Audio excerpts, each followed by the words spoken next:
All right, Alexander, we have still have protests going on in Serbia over the this curfew that the Vucic government wants to impose. They want to impose a 1 week curfew because of the CV pandemic and the fact that the numbers are rising in Serbia. Now, I can tell you, being here in Greece, that we were allowing flights in from Serbia to Greece. We just had it open for Serbia. We've selected like 15 countries, and we allowed free entrance in and out of Greece. But now we've put restrictions back on Serbia again because of many cases that we found in Greece. Recent cases were from tourists via Serbia. So, okay, there's definitely a rise in CV infections that they are spotting in Serbia. But the problem is that Vucic wanted to impose more lockdowns and a curfew, but a week ago, and our Serbian friends can correct me if I'm wrong, a week ago, they allowed everyone to just go out in public and vote during elections.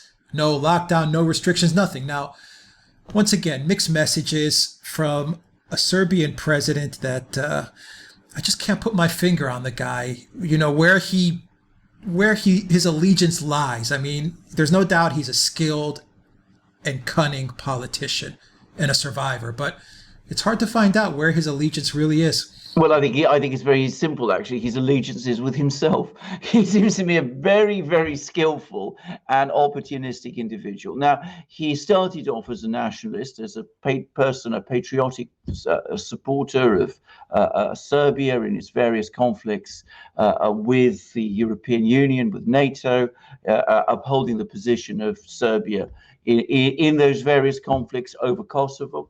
At the same time, he's forged very close relations with the Russians.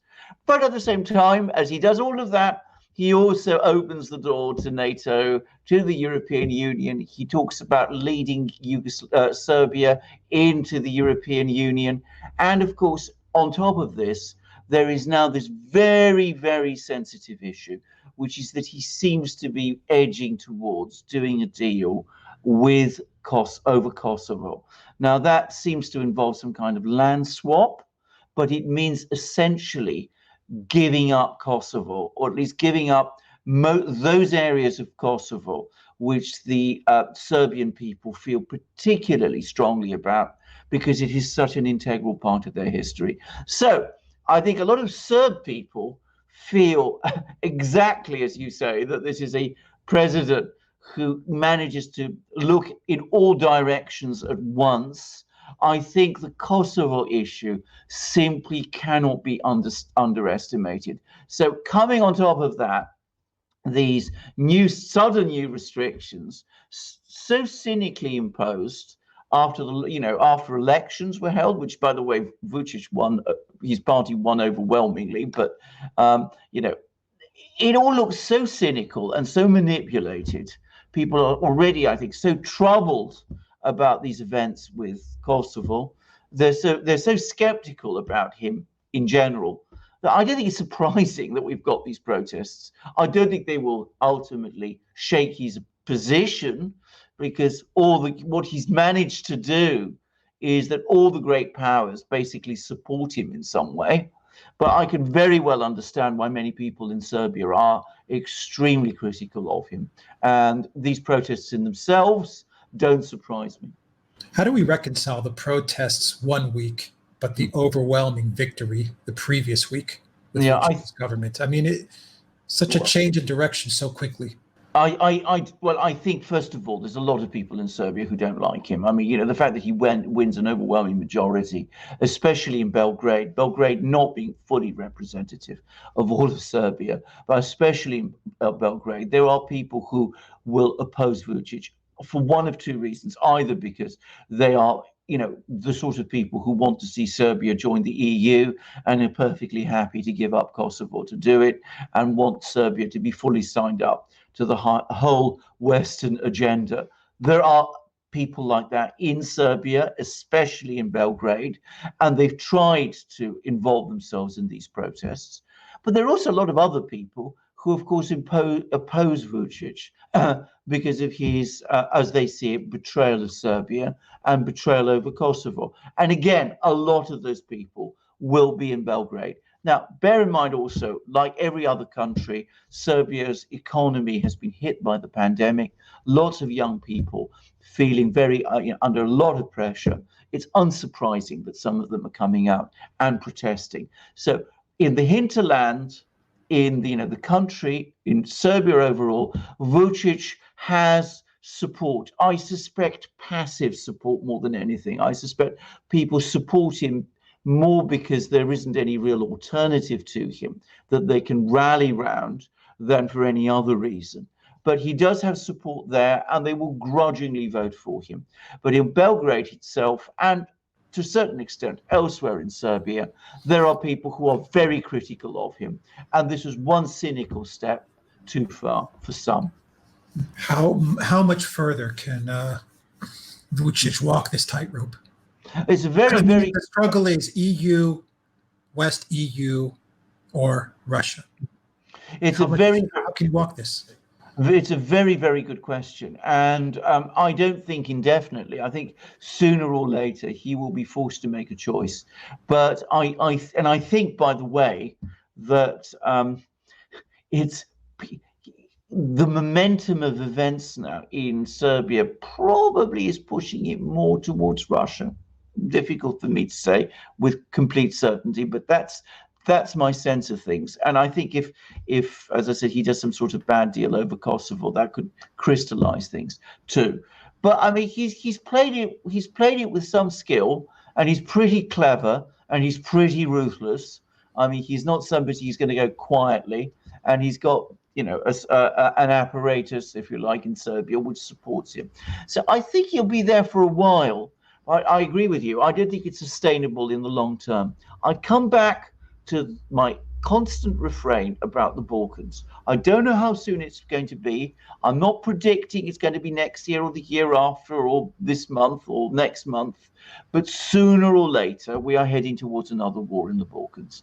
Because what we have in the Balkans is a Serbia which has been treated very badly by the Western powers, which has been bullied and bombed and demonized, but which is still much the most powerful country in that part of the Balkans, but is now surrounded by a ring of unstable, corrupt microstates, Montenegro, Bosnia, North Macedonia, Kosovo, against all of which Serbia has claims. That is an absolute guaranteed recipe for conflict in the future. Anybody who knows the history of the Balkans can see that this is coming. And it's precisely, I think, because the Western powers and the Russians don't want to see that war for the moment, that they're keeping, if you like, Vucic in place, because at least he puts off the day when that will come. Yeah, well said, Alexander. I think you summed it up perfectly. I mean, to me, it is the Kosovo issue going forward. And absolutely. If Serbia does not make the right decision with regards to Kosovo, I think it'll be a massive hit against Serbia and also a massive hit against Orthodoxy as well. And we did a video on the Hagia Sophia. The Kosovo issue would be another blow to Orthodoxy and to Serbia. Absolutely. And can I just say, of course, by the way, I mean, there's been a major attack on the Orthodox Church in Montenegro, which is connected to the Serb Orthodox Church, and there are protests in Montenegro about that. Montenegro was another part of the former Yugoslavia, once very closely tied to Serbia. In fact, many people in Montenegro think of themselves as Serbs. It's debatable whether the Montenegrin nationality has really very much history. And nonetheless, the pro-NATO government of Montenegro has been taking steps which many people in Montenegro and in Serbia see as directed against the Orthodox Church of Montenegro, which is closely aligned to Serbia. So there's a lot of feeling within the Orthodox world that Orthodoxy is under pressure, and it's under pressure we've seen it with, in Turkey with Hagia Sophia. We've seen it in Ukraine. We've seen it in Serbia. And we see it in Montenegro as well. And of course in Kosovo too, where a lot of Orthodox shrines have been destroyed. So this is a big issue for the Orthodox people all over the Orthodox community around the world. Yeah, that's the big story for Europe and for potential conflict, I think, is Kosovo. Absolutely. That's the big one. All right, Alexander Mercouris, Editor-in-Chief of Duran. Thank you very much, guys. If you like this video, click on the subscribe button down below. Drop us a comment as well. Smash that like. Also, donate to us on PayPal, Patreon, and Subscribe Star. Your donation really helps out this channel a whole lot. And go to the Durrant Shop. Pick up some of our new magic mugs. We got a whole new collection of magic mugs. We also got a whole new collection of polo shirts and t-shirts and all kinds of good stuff. The DurrantShop.com. Alexander, you've got a polo shirt on. You've got magic mugs there. I certainly do. Can I just show you some that I have here? These are all new. So you see, this is Australia, a country with which, like all British people, I feel extremely close. You can see it's got its flag there. We've also got the United States, another country, by the way, to which I feel very close. I've never lived there, but obviously I've traveled there, and I, have a great knowledge of its history. I studied, by the way, American history when I was a history graduate at university. So, it's a country that's always interested me and attracted me in many ways. And I'm, hugely attracted to its culture and its history. And of course, we also have Greece, because of course we're Greeks. So we have to have the flag of Greece also on one of our mugs. But you will notice that this mug is smaller. We now have magic mugs in 2 sizes, a range of 2 sizes. This is 11 ounces. These big ones, this is the United States, is rather bigger than Greece. It's 15. So you can see the difference. I mean, the advantage with a small mug like this is if you want to make yourself a double espresso, you perhaps want a smaller mug than a really giant one. So we look to always think of what you might wish for when you buy our mugs. We are always careful for the concerns of our viewers. They are the best mugs in the world. This one I will just show you again. This is here, which is the one that's full at the moment, is our own magic mug with our own double-headed eagle and our symbol. I've got tea in it. It's Kimun tea from China, for those who are interested. Always the best mugs for drinking tea. And they're indestructible, almost, at least. They're beautiful, they're strong, they're light. They keep your tea in perfect condition. And as you can see, we are expanding the range of them. And if anybody wants to suggest any more flags which we can put on them, please do. So those are our magic mugs. As Alex rightly says, I'm wearing one of our polo shirts, but I'm very, very excited about the new shirts that are also there in our shop too. That range is increasing all the time. Our shirts are superb. They're 100% cotton. They're beautifully made. They're incredibly stylish. They're incredibly comfortable. They are the best shirts you can find. They are polo shirts and V-neck shirts and t-shirts, long sleeves and short sleeves. You can find them all in our shop, and keep an eagle eye out for the new shirts that are all there and which are coming there.